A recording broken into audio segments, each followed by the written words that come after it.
oras sa ulit para sa mas matibay pa sa ratan na I Saw the Signs. Ito po ang I Saw the Signs. Bili na kayo. Edition. Tita D. Pasok. Una nating Oho. binibenta. Fried rice. Diba? Talaga mapapasaludo ka dyan pag nakita mo at nakain mo. 15 pesos. 15 pesos, punong-puno ng dangal. At yan ang, pag sa Pride March, yan ba'y kinakain Ay, mo? pwede. Bakit Para hindi? mapusog ka, no? Tandaan, the fried of Marikina, masarap na ulam dyan. Johnny's Fried Chicken. Next, Ay, hindi ko makita. 175 ang Kiss. Kiss.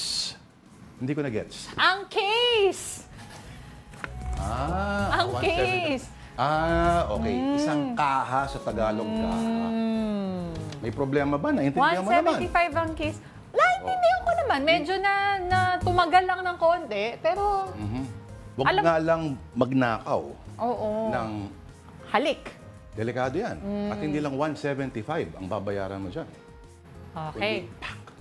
Next, Next.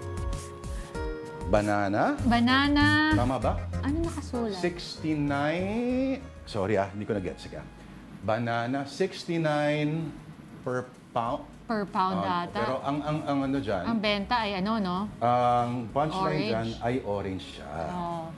Baka naman nalito lang. Nalito lang ng mamark, pagle-label.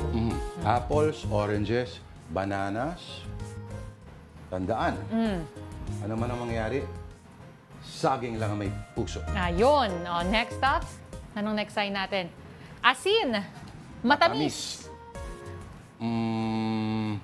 Okay. Sige. Bak- I-double check mo na lang kung Double anong check binibili natin. mo. Ano? Kasi minsan may asukal din na hindi naman matamis ang kwento sa likod doon dahil sa mga uring manggagawa sa mga sakada na naghihirap.